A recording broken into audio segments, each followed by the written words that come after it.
because it's going back to said I'm gonna get to the certain part because that was correct, but it's also coming back to like say a lot of women are not want to listen to that heterosexual man anymore because they feel like if I listen, I'm taking a step back because I want to be in the front. Why I gotta be behind or beside it? Ah, so they've taken it. Oh, you're right. It's Yeah, because okay, since you know what we're I'm being saying? transparent here, you are dead ass right.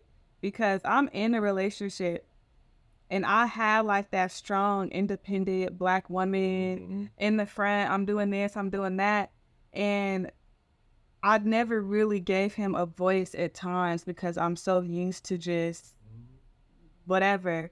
And eventually we gave our relationship to God. So when we started praying, I had realized, damn, I wasn't listening. Like, you actually hella smart. Like, okay, like, cool, we're gonna do this. Okay, I'm gonna nurture more and I'm going to like I know you battle with stuff every day, so I'm gonna make sure like I do these things. So that is actually a good point because I can say that I just grew out of that. Welcome back to the Rob and Savage podcast. I got a special guest today, Bri Hawkins. Hey y'all, I'm excited if y'all can't tell. I'm cheesy. Hey, I love the energy already.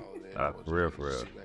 So evolving Bri, huh? Yes, evolve and breathe. Okay, let's dive into it, man. Tell me about you. So when you say tell me about me, Mhm. where do you want me to begin? You want to know where evolve and breathe started from? You want a little summary? Man, let's evolve from the beginning. Like, you told me off air where you originally from. I was let the guests know where you originally from. So I am originally from LA, Inglewood, California to be exact. Okay. Yeah, that's my hometown. That's where I was raised. And then I've lived in Kansas. I was actually back and forth. My dad stayed in California. My mom moved to Kansas. And so I'm West Coast center, country girl, a little slang to it. And went to school in Kansas, went to college there, stayed there, got my first career, started in the technology startup space at Zoo Video Communications, which is where I learned how to go from being a public or a startup company to a public company. Okay. They relocated here to Nashville for another technology startup company. Didn't like it. Started my own business, and now I'm here. Hey, y'all see that? Entrepreneur. That is fine as that. He said Inglewood, and they just built the stadium out there, didn't it? I actually do not know. Oh, okay. You been out there since? I have not. No, I used to go once a year, but ever since COVID started, I haven't been back since. Okay, I got you. Yeah, I haven't been back home in a while. Okay, so which university in Kansas? I went to Manhattan, Kansas State University, Okay. really in the middle of nowhere. Yeah. Like I was tell you off air, when I was in junior college before I got to TSU, I was in Arizona, but we used to hear about some of the JUCOs in Kansas, like Dodge City, Kansas, and Copperville, Kansas. All that. So hearing that, I'm like, okay, I know there ain't nothing out there outside of Kansas City. Yeah, in La La Land. Yeah, Midwest different. It is different. You got a lot of grass and cows. That's true. Not really much to see. It ain't. You know what I mean? And my sister, she live, and she gonna keep it, but she live in Denver, which like I feel like they Midwest, but they also kind of act like they West on the low. But she out there with her husband and my niece. But that's amazing. Okay, so you had your time in Kansas. You learned what you need to learn from that company. Mm-hmm. You said Zoom, right? Yes. Okay, that's major. Yeah, be honest. It was a blessing. I love Zoom. It was my first career after college. The very big blessing for me. But when I went there, I never knew that everything I kind of know now would come from that space. Okay.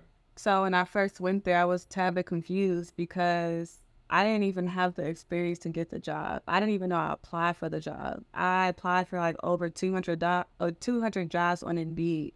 Okay. I was just doing the click apply. Yeah. Click. That was one of them. Okay. And then when I had graduated, I had 4 job interviews but 2 offers. And one of them was not Zoom. 2 of them were really, really low, like $20,000 a year. And I also was a mom at the time. My daughter was born the year before I graduated. Okay. And I ended up interviewing there, and I was super excited. It was everything I wanted to do. It was for an office manager position. Okay. But I didn't get the job. Okay. But when I was in training for the job, I did take my force. 2 days later, I received a call from their head of HR saying like, hey, we made a mistake.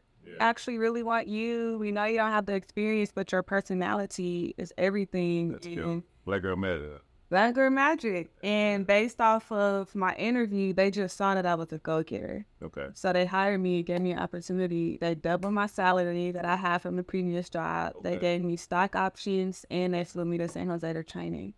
So that was like one of the best experiences of my life, but that was also my true first time seeing God's work, because I wasn't supposed to be there, because I didn't get the job. And then 2 days later, she magically made a mistake in the computer. Well, that was God. Yeah, God. Magic about that was divine. And then it sent you right back to Cali. You leave a different part, but you got to do some training out there. I was out there in San Jose, that's Stanford, all that out there. Yeah, it's beautiful there. Yeah, it's beautiful. The whole Bay Area. And they have good food. I like to eat. Oh. yeah, they do. The Bay Area, I say the whole Northwest got some nice things out there too. Okay, so yeah, Zoom. Mm-hmm. It's a life-changing situation. How'd you get into Nashville though? That's a big step.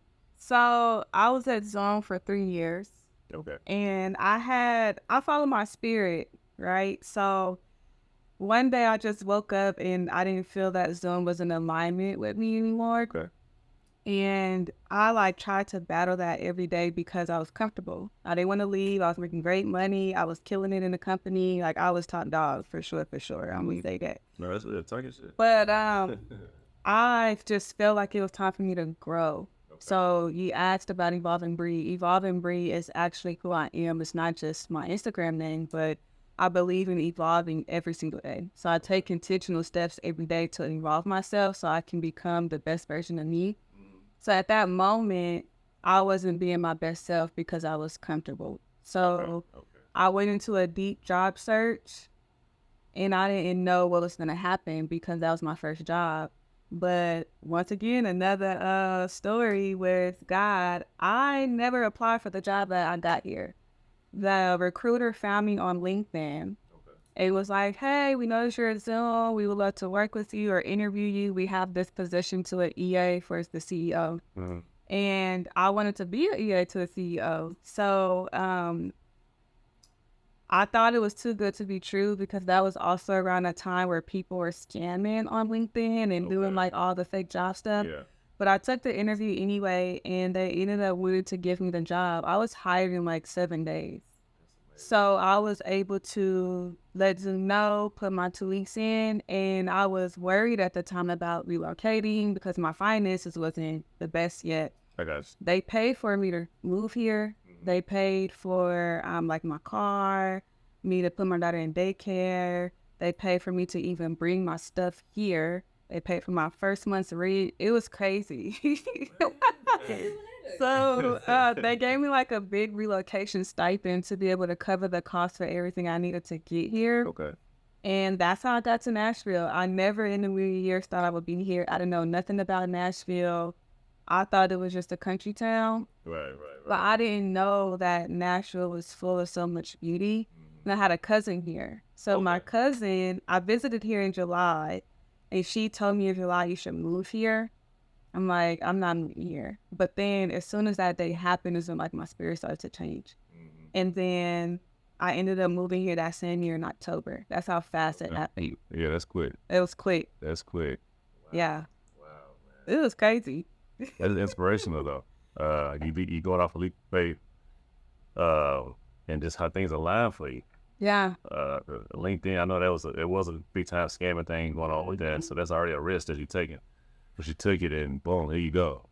That's killer. So since you've been in Nashville, how have you expanded out your network / even working for the company? How does all that turn out for you? Well, I actually handed the job that I had. Okay. Because so to start somewhere first, I'm a high achiever woman. So I like accomplishing things. I like doing the impossible. Mm-hmm. And when I was an office manager, I had a bunch of wiser ladies. I don't say older ladies. I say wiser ladies. Okay. They will always say, oh, it's going to take you 10 years to be an EAT CEO. I don't believe in rules and timelines. Yeah. I'm like, okay, we'll see. So when I got the job, now I'm able to say that one, it was meant for me to be there to learn from a spiritual perspective, but from a conscious level, I was doing it to prove a point. So when I ended up getting to the job, I didn't like how I was treated. I didn't like that the technology industry is predominantly white male. I'm this Black woman who's an EA to the CEO. Right. I didn't like the type of things he was asking me to do. The day he asked me to call the cleaners and try to figure out where her sweater was, I felt degraded. Yeah. And he has a wife. Yeah. So I was like, this is not for me. Yeah. But Even plantation a little bit. I don't want to say it, but I didn't like how it was treated. I felt like my level of intelligence was being not implemented, and I'm not a type of person who likes things easy. Like, I was making great money, but if my brain is not being exercised, I'm not gonna be happy. So I wanted to leave, but since they paid for me to move here, I couldn't leave for a year, or I had to pay them back, which is how I knew it was God. Right. So although I hated the job, I got so much development in that, and I never knew at that time I'd be an entrepreneur. I'm just thinking like, I'm about to be a CMO of a company, so let me just learn what I need to learn how to talk to CEOs and CFOs so I can move and function to make change for Black women.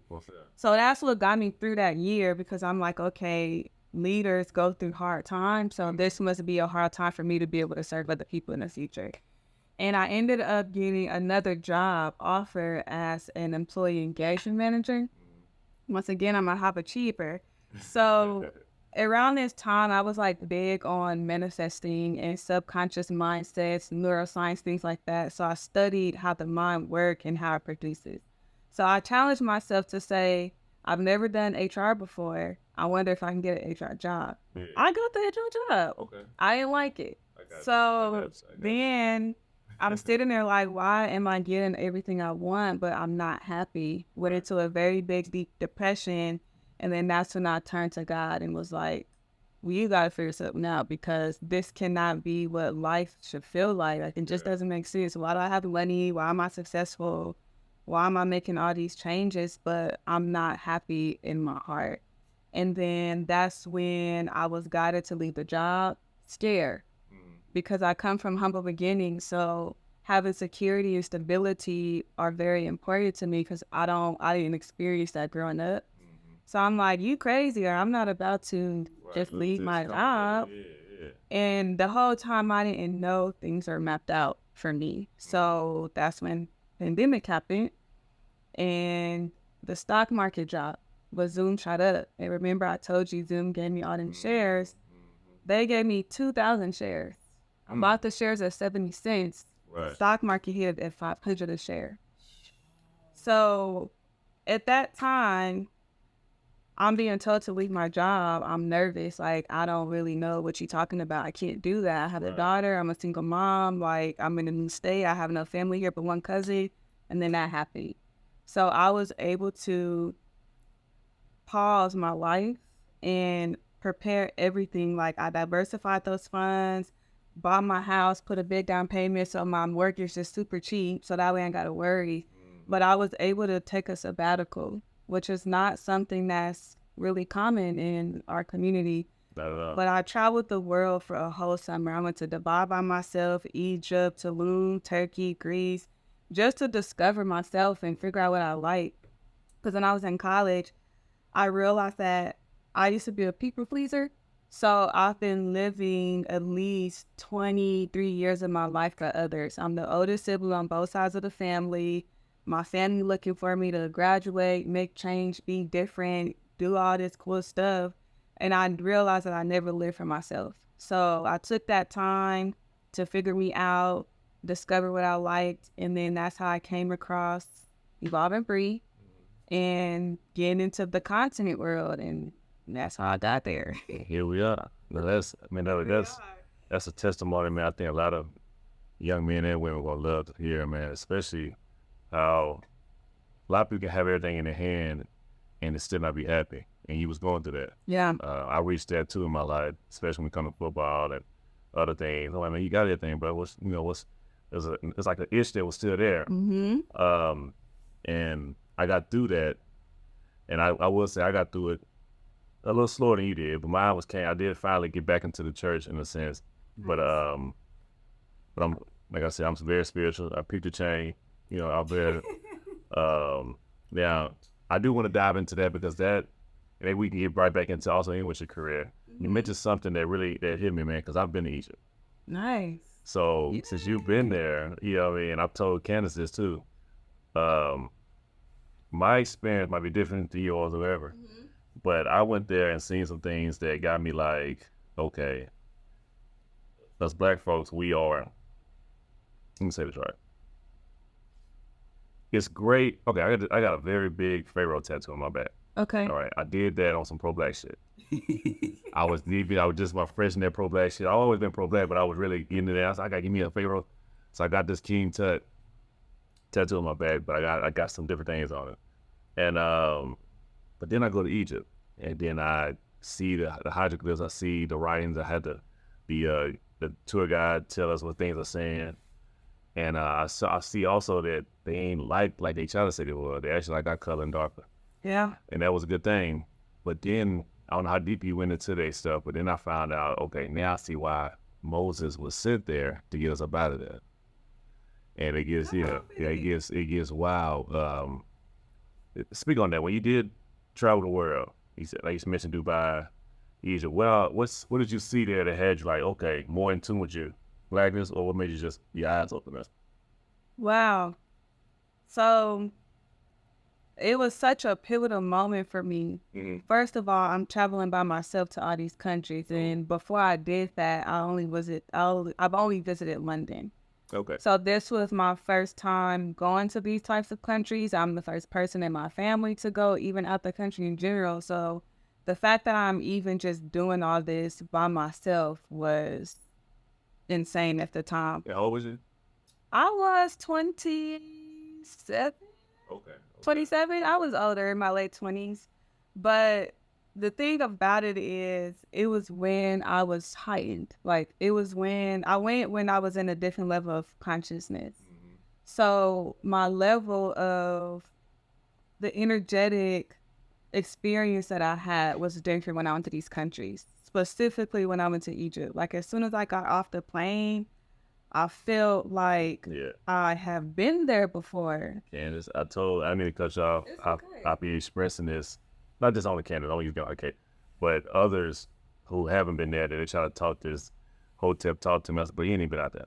Yeah. You know what I mean? And so you go out there and feel that energy. Until you see and feel for yourself, we just gonna keep thinking what you see on TV and what you read in the books is what it is, but it is completely opposite. Right. I just felt like I've been there before, but I had a small sense of fear too, because the airport, I'm this black woman. Yeah. I don't know what they're saying. I even studied a little bit of Egyptian before I got there to be able to say simple things like move and no. So my fears is different as a black woman versus a black man. Okay. But when I was riding to my hotel and I was seeing how jacked up it was, and I was confused. I'm like, I thought Egypt was gonna be beautiful and you see on TV, just great. I thought it was gonna be amazing. You hear me? But it was jacked up, and they building their own homes, and they're struggling because it was during COVID, so tourists wasn't coming, and it was crazy. But one thing I noticed is how much I was being stared at. Mm-hmm. And I'm like, I'm a black woman, and you know why, don't you? I know why now. After I saw the pyramids, I was like, why are they looking at me? And when I travel to these countries, I dress the part because I need to blend in. I'm not trying to be a target. Like, I'm smart. I'm from LA, England. I got street smart, so I had to implement some of that. Mm-hmm. But once I went to I did the museum first, and I had someone who studied Egyptian history walk me through the chain of what happened. Mm-hmm. So I learned about when they were conquered and how it turned to Alexandria and all that. And I figured out, And then I finally figured out why is it full of Arabics. I understood the timeline. Hey, she's speaking now. And then once I figured that out, and I went into the pyramids to see the hieroglyphics. Mm-hmm. I paused for like a few seconds, and my tour guide was talking to me, and he was tuned out because I was so amazed by what I was seeing. And soon as I looked down, first of all, Egypt gave me a different color. I was very like reddish. Yeah. It was the best color I ever had. I would go back specifically for that color. Yeah. But when I looked at my hand and I looked at the wall, I'm like, this is why they looking at me. Yeah. They had the braids. I had braids at the time. Yeah. The skin color was the exact same. And he was telling me what the stuff was saying. I really didn't care what he was talking about. I just felt planted. Like I couldn't move. Like I was stuck. Like my foot was in the ground.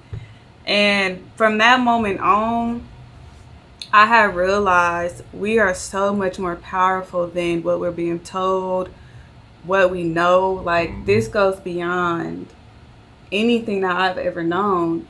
And then after that, my whole trip of Egypt shifted. I felt like I belonged there before. Yeah. I felt like I was at home. Yeah. I felt like it wasn't foreign to me. Like I automatically had a sense of comfortability. I prayed in there. I sat in there. I connected with it.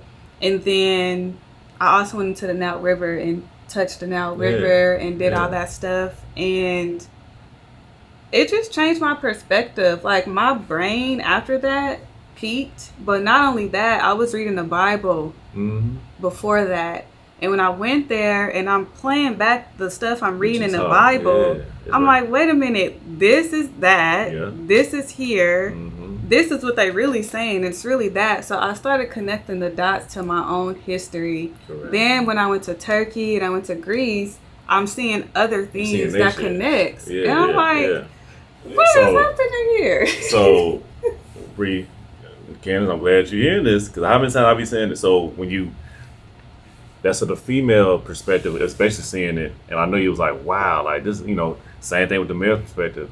Now, I had the same off. Don't get it twisted, the same off. But then, you know, going back to the biblical teachings, and then I realized after seeing some of the hieroglyphs on the wall, we ended up going to Kemet and seeing some things, and I know that, okay, now I started seeing the bad part too. Even though I felt like I was supposed to be here as a person, like my skin could play, even though I'm bright, but I still was like, a little darker than them, as you know, you right that. But you also realize how the Arab guys who was out there were more placed there. They ain't really from there. They might have came down from Italy, really. Right. Like because Italy's right there.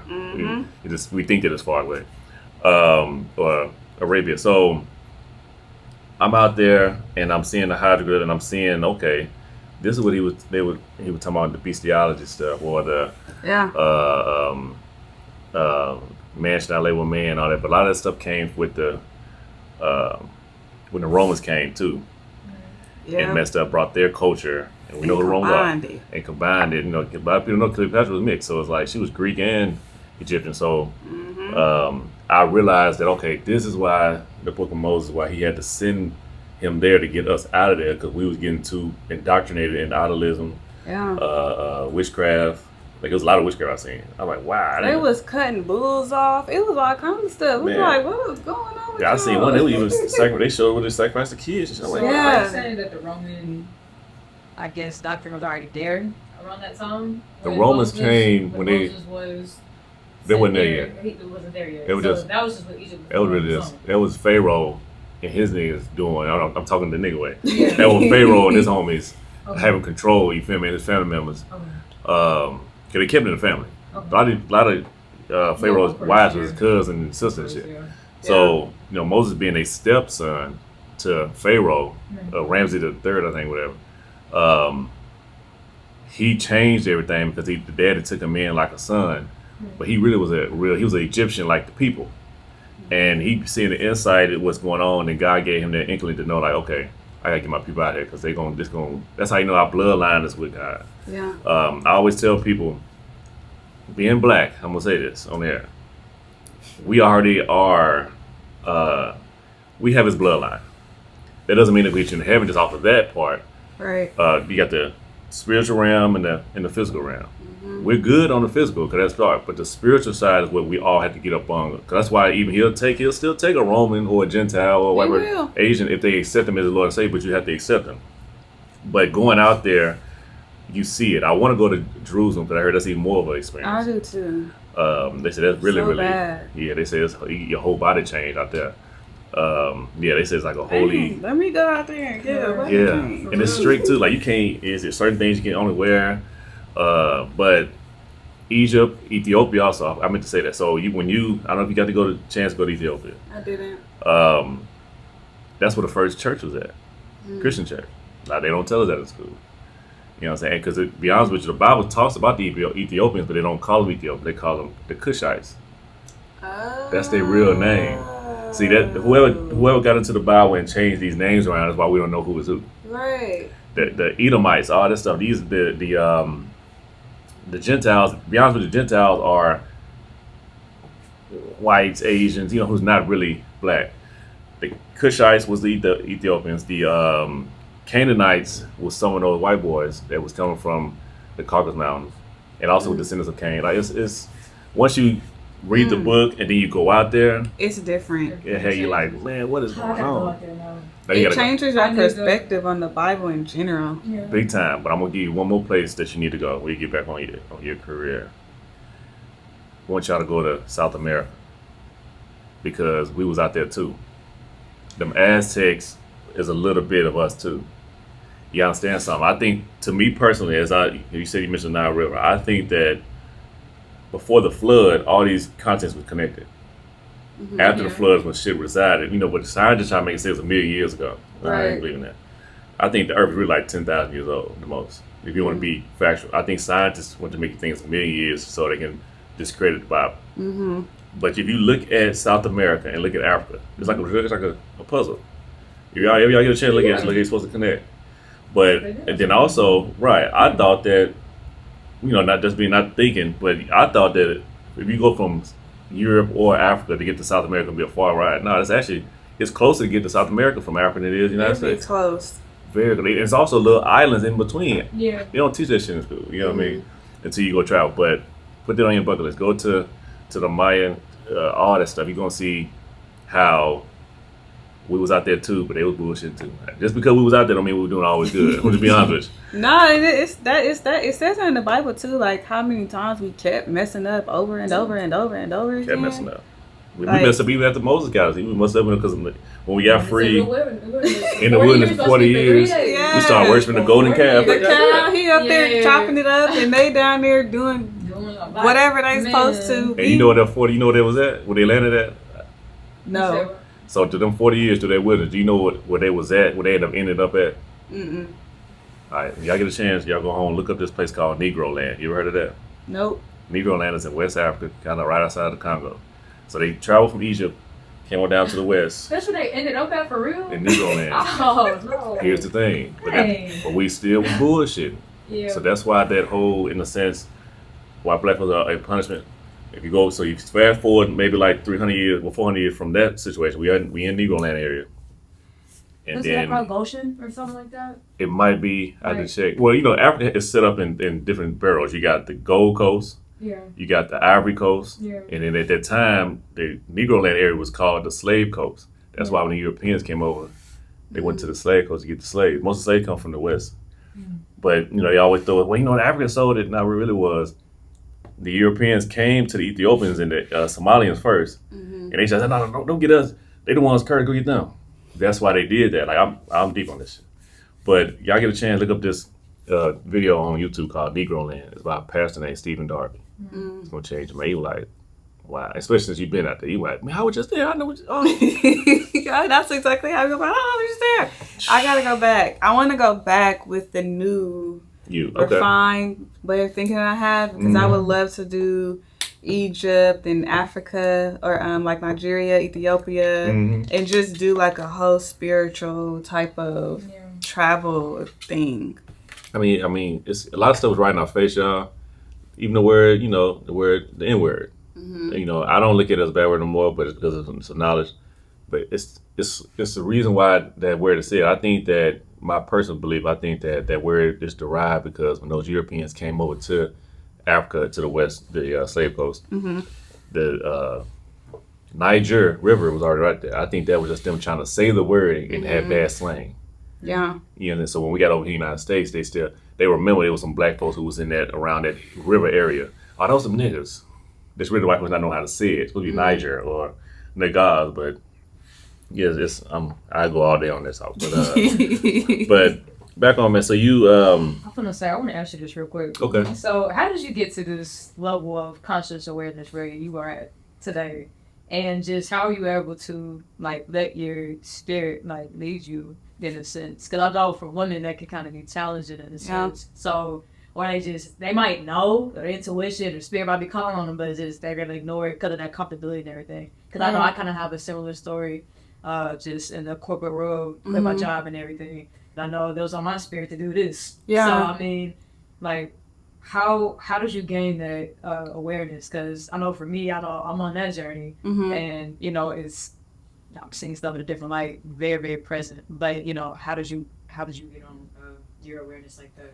That's a good question. The biggest thing for me is that I'm truly a rebel.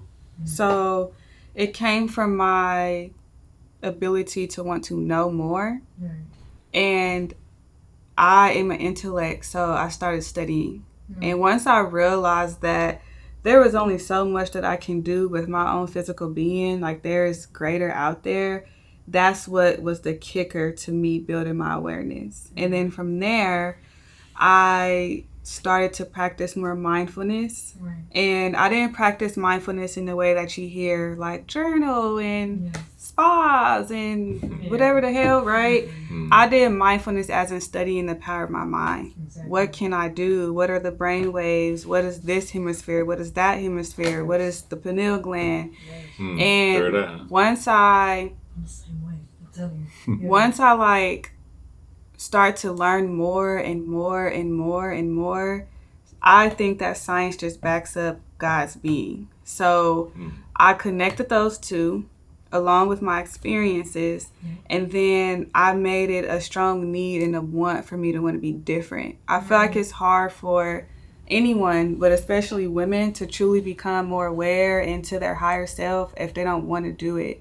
But I also had to let go of fears. I had to let go of trauma. I had to go back and forgive people because I realized that the things that was preventing me from seeing things was my own self. So once I lifted the layers and the cloudiness and decided to embark on the journey with full just grace, it changed. And then I, of course, went to the source. I got into church. I left friends and got new friends. I surrounded myself around people who could understand me because there was once upon a time where I felt isolated like an alien. No one understood what I was talking about. Nobody wanted to talk about Egypt. Nobody wanted to talk about the damn science and thermodynamics. Like, I was a nerd. So I felt isolated, and it often made me want to step away or conform or be who I wasn't. But I stopped caring, and I was like, if I'm just isolated, I'm just isolated. But then once I started to believe more, and I skydived to let go of all fears. I'm like, if I can jump out of a plane, I can do anything. I also can't swim. So I went to Tulum and swim with whale sharks. And I'm like, if I can jump in this ocean and can't swim, I can do anything. We might need you down in Alabama with the chair thing. Now you got to know how to swim. You know I would have been screwed. Like, I don't know. But I would say you got to want to get there. Yeah. You have to be willing to hurt a little bit because you got to let go of the things that's hindering you. But you also got to be willing to hold yourself accountable. What have you done wrong? What do you need to like patch up and heal and fix and all that? And that's how I got there. Other than self, like I know that's the biggest kicker there. Like, what would you say was the biggest thing that was just stopping you from getting to that level? Stopping me from getting to that level, wanting to be like everybody else, and comparison. So since I was born different, the first child, like I'm different from my siblings all the way. I've always been the person who was asking why. Well, why do we gotta do it like that? Why we gotta do it like that? And people often associated me with being hard-headed. I'm just trying to learn. Like, I don't know what y'all talking about. If y'all want to sit here and don't know why, that's on you. But I wanted to know why. I've also been curious, and I've also always been the person who can see things and fix it. I'm not a starter-upper. I'm not the type of person who can build this from scratch. or build nothing from scratch, but I can see something, see the problems, and fix it. So the thing that was preventing me from getting to that point was not accepting that about myself. I allowed other people to plant on me what I was supposed to be, or I let people put their perceptions on me, their fears on me. I was too afraid to stand out. And since I was scared to stand out, years of my life was just, and I don't want to say wasted because the journey is the journey, but I could have got there a lot quicker if I would have been okay with just being different. And once I realized that being different is honestly what everybody wants to be, people follow people who are different. So I'm like, why am I following all the 90% over here? Why am I not going with the 10%? Those are the ones who build. Those are the ones who change. Those are the ones who impact. So once I just accepted the fact that I am who I am, I like making change. I like being different. I like brainwaves. I like knowing why and asking questions and being the person who's going to rebel against the norm. I was good. Man, look at it. I don't know about y'all, but she just said something to me. You actually, and I mean it, you the female version of me. She just said, cause like I've always, even down to the dynamic with your fam, like I'm a little, all my siblings deep, you know what I'm saying? But I'm that child that, I'm the firstborn in my dad's second marriage. You know, I got two older siblings from my dad's first marriage, but we all grew up together. They older though. But I've been that son or that child that was just different. I want to do things different. I see things different.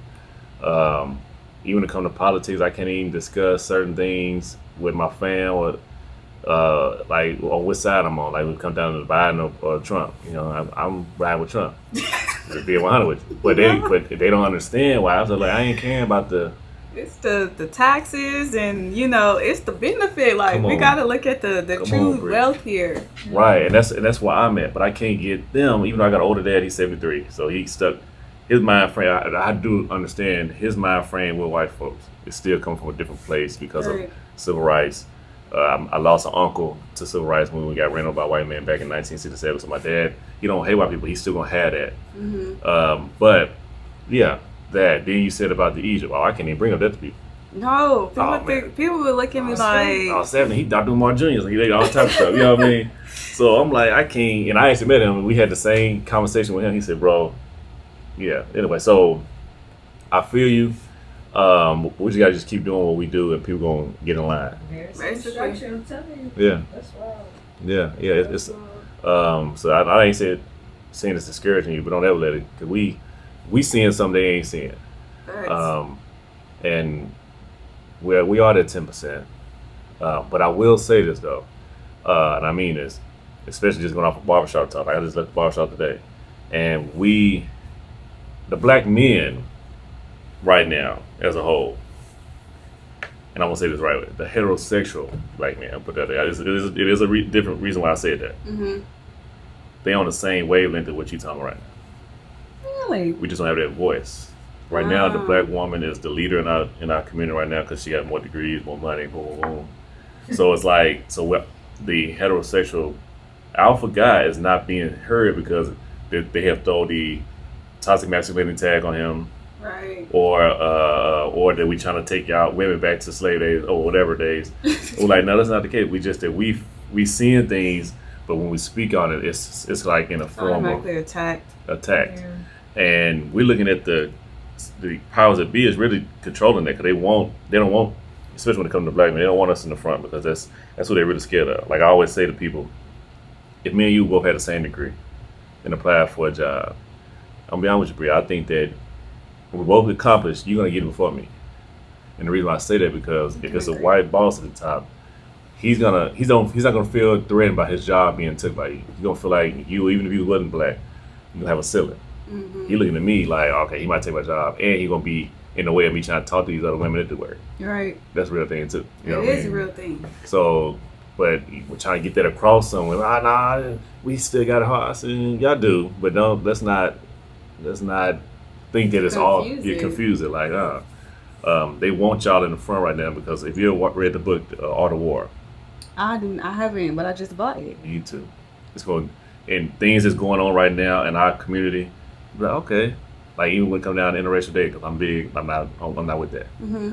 You know what I'm saying? But I look at it in a war aspect. Like I notice how even when you go back to Egypt or in the Romans, the first thing they would do when they infiltrated a village was the women. They would go have sex or rape the women, have a baby with the women. Then it makes her docile when it comes to like, okay, now well, don't kill him. He said a baby their father. So now you know what I mean. They so it's the same thing. Corrupt their mind first. They attack the women. Then they put them in position for them to act how they need them to act, and then they use the black women against the black men, and then it tears them down. Tears it down. That's what it is. You know what I mean? But trying to explain that from a masculine man's side, that's the whole day. I suppose like, it's still here. It's still here, man. But we're not being heard. So hearing you saying what you're saying is refreshing because like sometimes it's far in between to run across women like that that's thinking that way. Now I know some.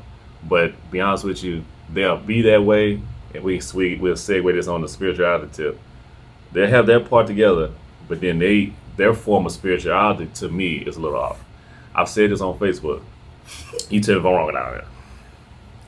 I feel that black women right now, I'm only going to talk about black women, are taking spirituality too overly sexual. Other than knowing the grassroots of what it is. I feel like a lot of black women have gotten into the spiritual world on a sense of they lost faith in, say they was Christian, they lost faith because they might have been doing everything they're supposed to do and things still not working out for them. So now they done found this new knowledge of something and they're gravitating towards it. And it's really going back to Egyptian stuff that they were doing. Like as in, I'm one with the world, I am all being, just boom, boom. But and they gravitate towards the crystals and all the other stuff. But I always stand on, God said, don't seek outside sources, seek me. So when going back to what I said about they making spirituality over the sexually, and me as a black man who's in the dating world, it's not like the same spiritual faith base like I'm on. Like me, you just had a whole conversation about the spiritual thing you felt by going to Egypt and what you learned. I've learned with some of them is they're like, well, yeah, I'm spiritual, but I also, like, I'm one with the world. My body is a divine. I can, sex is a portal for me. I'm like, what? You're not thinking. So, yeah, it's. I might get in trouble for this saying that, but I don't care. It's the truth. What I've noticed in my dating life, that they're getting out of hand with it, and they're not really knowing. They're messing with things that we shouldn't be messing with, like even with the hoodoo stuff. So, yeah, I had to put that out there. Well, they don't know. Y'all gonna be mad at me too, cause I have a way of thinking to where I can understand everyone and I can be unbiased. When it comes to the spirituality, though, now I don't knock people doing the crystals and the sage and all that. I do Palo Santo and all that. I even went down the crystal route before when I was trying to discover like what my relationship with God is like. And when it comes to the spirituality trends, I feel like spirituality is turning to a trend. And I feel like what is happening is that people are taking bits and pieces of what they are seeing other people doing and they're making it their own. Right. Versus doing their own true connection with what it is. So when I also hear women say the sex stuff and all that, it is a portal. Like what they are saying is facts. But I always just recommend for women to truly take some time to ask themselves, is that who you are? Like you can be one with the world. I say I'm one with the world because of law of nature or the laws of nature and law of divine. Like we are all created from God. Correct. So are you saying it in that way, or are you saying it in like, oh, thank you, universe type of thing? They want to thank the universe type of They thing. want to thank the universe. Yeah. Now, I ain't knocking it, so don't think I'm like coming for your beliefs or nothing, but I would just like to challenge people that we can't materialize spirituality. And I think that with the women right now, they're so hurt like genetically hurt, DNA-ly hurt. That's not a word, but it's a word for me. But they're hurt with the abortion laws that happen and us not being able to show up in the rooms with certain clothes, and we can't help that we got hips and stuff like that. So they're just trying to find an outlet to be heard, or they're trying to find an outlet to feel like we can be who we want to be. But I think that is causing the Black women culture to lose sophistication and to lose class and to forget that we are feminine, and not feminine in the way that that social media and society says it, like, oh, we can be free and no, feminine as in your power, your way to nurture, your way to like take things and build it out. It's distracting now. So I agree with what you're saying. I would just say that when you are in the discovery phase, because in defense of that, I think it's also opening people up and opening Black women up to explore themselves more. They either gonna stay stuck there, or they're either going to go further on and figure it out. I started there. I didn't do the sex stuff, like that's a little absurd to me, but I did the crystals and the stuff. I still hug trees and I ground in the grass, but mine came more from connecting with like the true roots of where we're placed. But I had to learn to get there. Right. So although spirituality becoming a trend, like I guarantee in the next year and a half, it's gonna be something different. It's gonna be natural hairing and wearing skirts with shell. It's gonna change because honestly, as a society, we're confused. We don't know who we are. Like, we don't know. And that's just in society as Blacks. Because they know they are. We don't know who we are. They know exactly who they are. And they maximize it every day. Every day. But I caught something that you just said. So, you said how they don't want you to, they know y'all curvy. They know y'all true essence would change the whole room.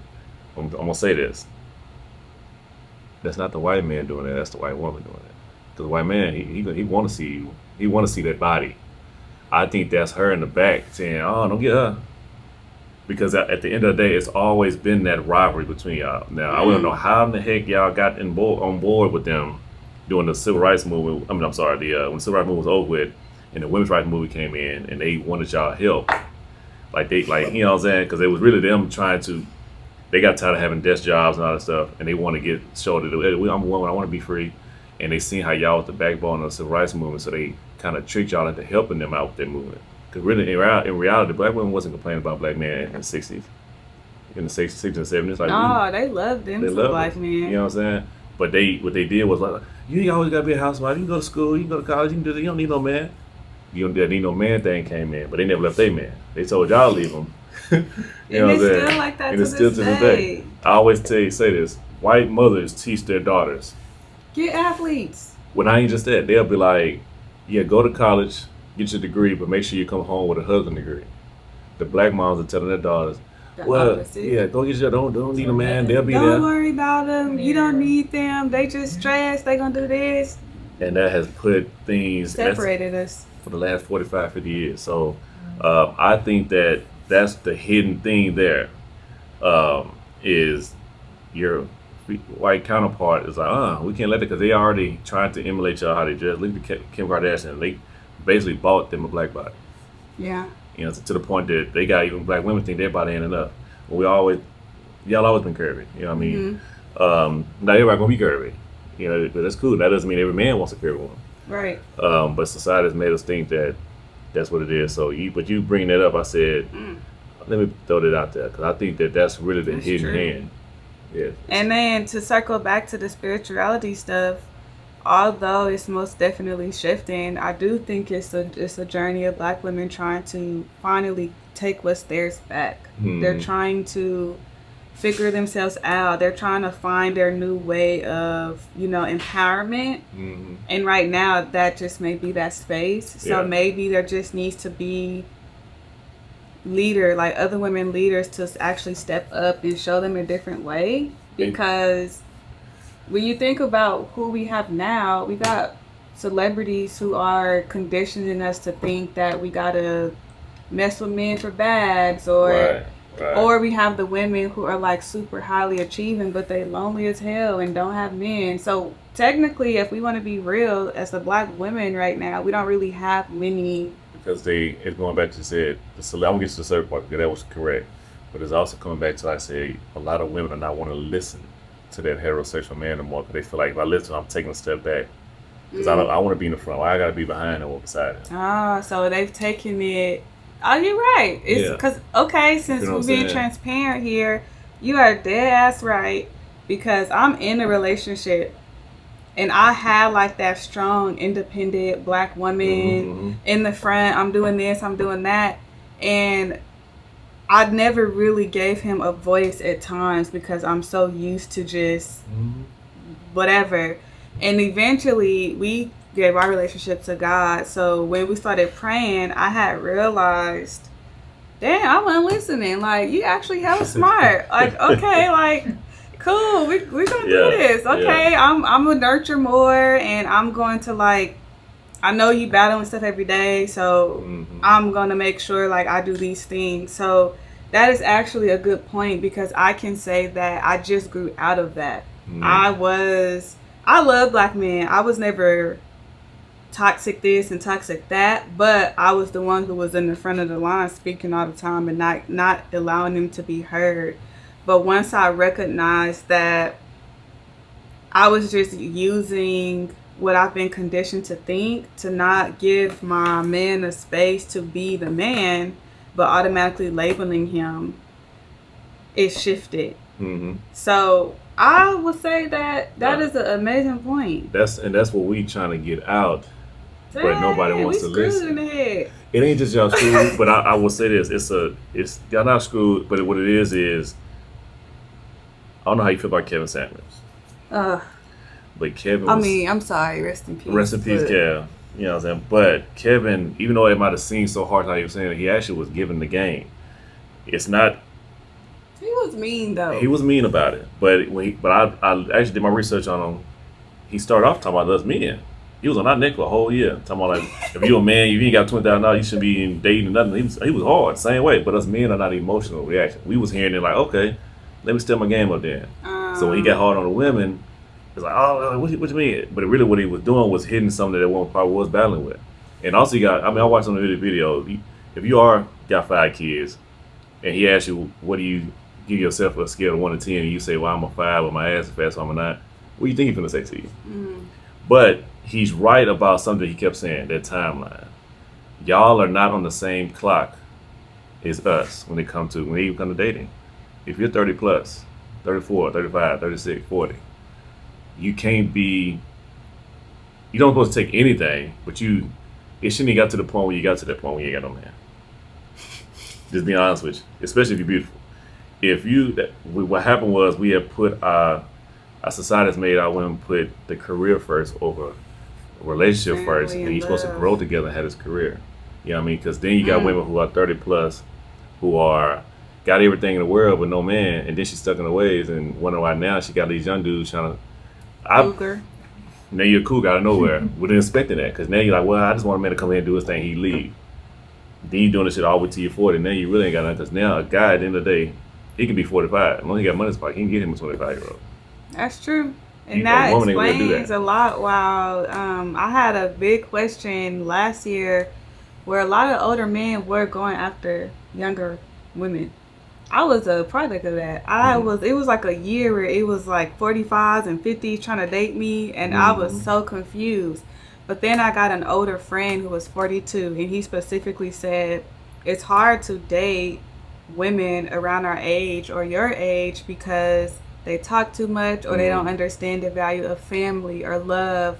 They're so focused on, I gotta have this, I gotta have that, I can have my own this, that they don't give them the position to really truly love them. Right. And lead them. And he said that once we are successful, like as men, we really don't care. Like we just want a mate, we want a partner. So once he educated me that in that sense, I'm like, okay, that makes sense. Like now I understand. Sense. We don't care if a man if he's making money for himself, even if he ain't making money, to be honest with you, man ain't caring about what his woman's career is. I mean, she making money is nice.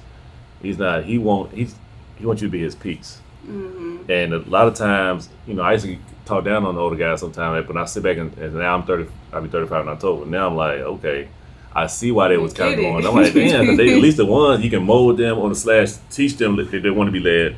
If you dating somebody that's your same age, she might got her own ways. She didn't went through some bad relationships, so she ain't really full off of that. She's spinning that off into you. I'm like, okay, you know what? I might well start. Hard. And I'm not a man, but I am an unbiased woman. And I would say that as Black women, sometimes we want a man to prove to us too much. They gotta. Now, there's a difference between having standards and morals and expectations, but proving. So if you're successful and you treat her nice, you're a man of God, you love her, at some point it's still like, I need more, I need more, I need more, I need more. And it causes women sometimes to miss out. I'm saying this because I did it before. I'm not speaking from just like seeing, but in the relationship that I am now, I was like that. I was very like, you're not packaged in the way that I want you to be. You don't do this. You don't do that. So it turned me into nagging versus like figuring out together as one. And I could have potentially lost like the person who is supposed to be in my life due to the fact that I'm trying to make him prove himself to me, or I'm trying to keep my independent, strong woman self, or not being able to be soft. And that's what leads. It's not excusing cheating, but that's what leads some men into that. Especially if he really love that woman, he'll be like, man, he's looking for that peace, and this random chick over here might be that peace for that second or whatever it is, because she's listening. You know, she really just happy to be around you, but she's listening. He ain't getting it at home. So it's crazy you say that, because like a lot of women have not even got to the point to get that epiphany yet. Like, okay, man, let me chill. Let me listen to him. You know what I mean? By the time to listen, he already ready to walk out the door. He out. Yeah, he gone. Like mentally, when you lose a man mentally, that's even it's really hard for women to lose a man mentally. I don't know if women really understand that. You can still have him physically, because we're just men. But if his mind out of you, like, okay, you know what, she's just toxic. I don't know. It's over with. I don't even know if there's even a way to come back from that, really. Especially if he get out in this world away from you too long. And don't let him experience something completely like opposite or different. Because sometimes I have male friends, so sometimes I've seen it to where they even start to question, like, damn, like, is this how it is? Like, am I gonna find somebody? But then when they leave the person and they figure out, like, nah, she was really like on some stuff, they are really truly gone. But yeah. It's crazy to think, being on the opposite end, like someone who's experienced it, had the epiphany, made changes. It's different outside looking in, and I would hope and pray that Black women truly understand that the hardcore, the super strong, the super independent, the wanting to like get to the bag and do all this stuff is causing us to be lonely. It's causing us to be unhappy. It's causing us to want to feel like we just got to give ourselves away. And it's also putting us in the position of saying we don't love, but we do. And it's causing our hearts and our minds to go out of alignment, which is screwing up our whole chemical balance. So it goes deeper than just like, oh, like they need to do this, they need to do that. It's okay to be soft. It's okay to love. It's okay to be different. It's okay to listen to a man. It don't mean like you a slave. It's okay to cook. It's okay to clean. It's okay to do all those things. It doesn't mean you're going against your beliefs or nothing, but just know that it is okay to be feminine. It's okay to do all of that. They'll be happier. No, real. I mean, like, I hate the saying, I want a man, I don't need one. No, I need one. Right. Where's this coming from? I don't know what they be talking about. That's wild, man. I think that women out here looking for this super Negro. You got to be a former thug that's a pastor now. He can work on cars. He can also do IT. Yeah, he got 6-pack, but he He gotta have a fade with waves, but he gotta be a billionaire, but he gotta have a jet too. Right. You gotta be able to buy me a Birkin. And he's 6'5". I'm like, what? All this. And he got big feet. All types of stuff. On the island. Like. Everything. I'm like, what? But Bri, man, look, I'm glad you came in. We gotta do this again. Gotta do this again. Let the people know how they can get in contact with you on social media. Yes, so Evolving at Bri is my Instagram name. You can follow me there. You can connect with me there. That is where I share a lot of my creative ventures. We didn't even get to talk about creative inequality, but let's get on. Hey, hold on. Let's get it. You know what I'm saying? Let's get it. What do I? What? Nah, express it on out. You know what I mean? We. Candace? Yes. I was about to call you something else. Candace, we were talking about creative inequality, and we may not have a lot of time to talk about it on this episode, but maybe we can talk about it another time. But more of the story is I do want to share what my ultimate mission in this world is to do. So I'm very outspoken. I'm very kind. I'm very generous. I move with my spirit, not with my ego. And one of the things that I want to do in this world is to shake up the shift of creative inequality. And what that means to me is I'm in an industry where it's 75% white men. I'm a Black woman creative director. It's extremely hard for me in the field. I'm either over-sexualized, I'm not listened to, or it's just harder for me to get in specific rooms. But not only that, when I study brands and I study advertisements, I see a lot of white people on marketing collateral, which then takes me to my next point of we just don't have the same amount of creative opportunities in jobs, creative opportunities in self-expression, creative opportunities in showing up in the media world in general. The Black person always dies in most movies. Yeah. You know, it's different things that happen. So I want to shake up the norm of one, starting with the small businesses, getting them to understand that you don't have to wait until you're $1 million business or a six-figure business to invest into your creative efforts. We are moving into a time where creativity is all. TikTok blowing up, Instagram Reels blowing up, AI is starting to mimic what we can think and what we can do. So I want small businesses to know that when you're looking at these big companies like Apple, Nike, Adidas, Lululemon, you're seeing something every day, a visual. You're seeing marketing. You're seeing pictures. You're seeing videos. You're not seeing them just saying, buy from me. I've got this. I'm doing a sale. Like, let's collaborate. They are creatively strategizing how to get their consumers' minds to think and to buy and to want and to feel.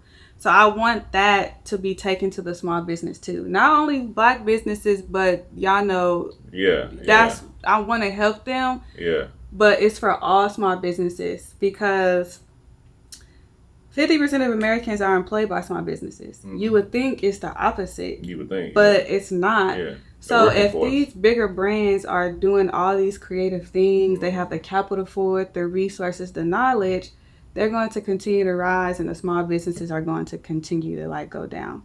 And then on the second end of that, I want to make it a norm for Black women to be in more creative roles. But I want us to be beyond hairstylists and makeup artists. I love it. I want us to be creative directors. I want us to be stage designers. I want us to be art directors, photographers, videographers, to break up that creative inequality.